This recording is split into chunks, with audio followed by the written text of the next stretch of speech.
कुंज बिहारी श्री हरिदास, बहुत बहुत स्वागत है आपका आपके अपने यूट्यूब चैनल पर। मैं हूं अंकित। वृंदावन में आज भी राधा रानी और हमारे बिहारी जी रमण किया करते हैं। आज भी नित्य प्रति ठाकुर जी लीलाएं किया करते हैं और भक्तों के साथ तो अनवरत लीलाएं चलती ही रहती है। क्या आपने कभी सोचा है कि अचानक से बांके बिहारी और राधा रानी का यदि आपको दर्शन हो जाए तो क्या हाल होगा? लेकिन उनके दर्शन का मज़ा तभी है जब उनके दर्शनों की प्रतीक्षा हो। अगर बिना प्रतीक्षा के, बिना प्यास के अगर वो मिल भी गए तो भी बात नहीं बनने वाली। आज की जो सत्य घटना है वो आपके रोंगटे खड़े कर सकती है और आपके नेत्रों में अश्रु भी ला सकती है। बांके बिहारी के विरह की व्यथा आपको बता सकती है। यानी कि आज की जो सत्य घटना है वो आपको काफ़ी कुछ देने वाली है। तो आपने नाम सुना होगा मदन टेर वाले बाबा का। वृंदावन में मदन मोहन जी के मंदिर के पास वो रहा करते थे मदन टेर पर, और उनको मदर टेर वाले बाबा और अंधे बाबा भी कहा जाता था।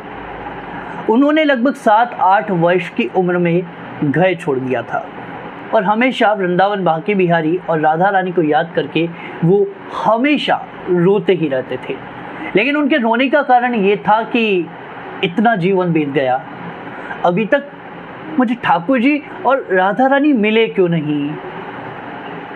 बस मन में एक ही प्यास, कब मिलेंगे मेरे राधा गोविंद। अब तो ब्रजवासी भी उनको यही कहते थे कि बाबा हमेशा रोते क्यों रहते हो? अरे ठाकुर जी के पास जा रहे हो, थोड़ा हंस के जाओ। लेकिन वो जब मदन मोहन के दर्शन किया करते थे, जब राधा माधव के, जब राधा रमन लाल के, बांके बिहारी के भी दर्शन करते थे, तब भी उनकी आंखों से अश्रु बिंदु गिरते रहते थे। और वो इतना रोए हैं राधा कृष्ण के लिए कि उनके नेत्रों की ज्योति चली गई। उनको अंधे बाबा भी कहा जाता था। अब एक समय की बात है, वो मदन टेर की झाड़ियों में बैठकर रो रहे थे और वो इतना जोर जोर से रो रहे थे। और किस्मत की बात यह थी कि उसी समय बांके बिहारी और राधा रानी भी वहाँ से विचरण कर रहे थे, वहीं से गुजर रहे थे। अब राधा रानी की दृष्टि उन बाबा पर पड़ती है और बांके बिहारी से किशोरी जी कहती हैं कि आप देख रहे हो ये बाबा बड़ो रो रहे हो है, या आपको हंसाना चाहिए। अब बांके बिहारी कहते हैं कि हाँ, मैं भी यही सोच रहा हूँ। अब राधा रानी बिहारी जी को आज्ञा दे रही हैं कि आप जाओ और बाबा को हंसा के आओ।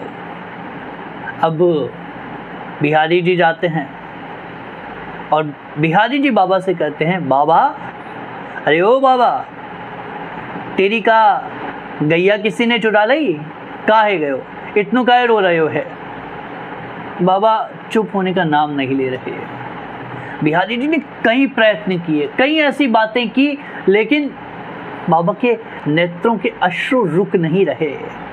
बाबा एक ही बात कर रहे हैं, कब मिलेंगे मेरे राधा गोविंद। अब राधा रानी बिहारी जी की तरफ मोटी मोटी आंखें निकाल कर कहती हैं कि तुम इधर आओ, तुमसे कुछ नहीं होने वाला। वैसे भी आपको तो भक्तों को रुलाकर ही मजा आता है। जब तक भक्त रोते नहीं तब तक तो आप पिघलते नहीं। अब बिहारी जी को थोड़ा साइड में करके राधा रानी बाबा के पास जाती हैं और बाबा से कहती हैं कि बाबा, अरे ओ बाबा, इतनो काहे रो रहे हो, तेरी का बहू मर गई। अब ये कहते ही जैसे ही वो मधुर आवाज़ बाबा के कानों में गई, बाबा अचानक से मुस्कुराने लगे और बाबा कहते हैं कि लाली, तू नहीं जाने, मुकू मेरे प्रियतम से मिलना है, मेरी श्यामाजू से मिलना है। जीवन के इतने साल बीत गए लेकिन अभी तक मुझे वो मिले नहीं। और बाबा कहते हैं कि और लाली, तू शायद जाने ना है कि बाबा के कोई बहू नहीं होती। मुझे बस इस बात का दुख है कि मेरे प्रिया प्रियतम मुझसे कब मिलेंगे। और बाबा और राधा रानी की बातें चल ही रही होती है, तभी बाबा कहते हैं कि मुझे इस बात का दुख नहीं है कि मेरा जीवन इतना बीत गया, मुझे इस बात का भी दुख नहीं है कि बांके बिहारी मुझे दर्शन नहीं दे रहे। मैं जानता हूं कि वो तो निष्ठुर हैं, ये जीवन पूरा बीत जाएगा तब भी शायद वो नहीं आने वाले, क्योंकि उनको तो भक्तों को तड़पाने में मज़ा आता है। लेकिन मुझे दुख इस बात का है कि उनके साथ रहकर किशोरी जी भी निष्ठुर हो गई हैं, उनको भी करुणा नहीं आती, उनको भी दया नहीं आती। अब बाबा की जैसे ही ये बात राधा रानी सुनती हैं, राधा रानी कहती हैं, क्या बाबा मैं निष्ठुर? अब जैसे ही राधा रानी ये कहती हैं, बांके बिहारी अब मोटी मोटी आंखों से राधा रानी को देख रहे हैं और कह रहे हैं, किशोरी जी क्या आप अपना रहस्य उद्घाटित कर दोगी? तभी राधा रानी बात को संभालती हुई कहती हैं, मतलब बाबा मेरा नाम भी राधा है। तभी बाबा कहते हैं कि नहीं लाली, मैं तेरी बात नहीं कर रही हूँ, मैं उस बरसाने वाली की बात कर रही हूँ। अब राधा रानी कहती हैं कि बाबा मुझे एक बात बताओ कि अगर राधा और कृष्ण आपके पास आ भी जाएं तो आप उनको देखोगे कैसे? आपके तो नेत्र ही नहीं है। तो बाबा कहते हैं कि लाली तू बड़ी भोरी है, मुझको एक बात बता, जब राधा और कृष्ण मेरे सामने आएंगे और किशोरी जी मुझे स्पर्श भी कर देंगी, तब क्या इन नेत्रों की ज्योति वापस नहीं आ जाएगी? अब जैसे ये बात राधा रानी सुनती हैं, राधा रानी से रहा नहीं जाता। राधा रानी श्याम सुंदर से कहती हैं कि अब मुझसे नहीं रहा जा रहा, और तभी राधा रानी उन बाबा को स्पर्श करती हैं और जैसे ही अपना हस्त कमल बाबा के ऊपर राधा रानी रखती हैं, बाबा की नेत्रों की ज्योति वापस आ चुकी है और बाबा को इतना भयंकर प्रकाश दिखाई दे रहा है और सामने युगल स्वरूप में राधा और कृष्ण के दर्शन बाबा को होते हैं। अब ये देखते देखते बाबा वहीं पर मूर्छित होकर गिर जाते हैं और पूरे एक दिन तक बाबा को होश नहीं आया। अब बाबा को कुछ लोग उठाकर मदन टेर पर उनके आश्रम पर लेकर जाते हैं। अब वहाँ के जो मदन मोहन जी के मंदिर के जो गोसाई जी होते हैं वो बाबा को बड़ा ख्याल रखते हैं, वो समझ जाते हैं कि कुछ ना कुछ तो लीला हुई है। अब बाबा जैसे ही होश में आते हैं, बाबा को सब दिखाई दे रहा है।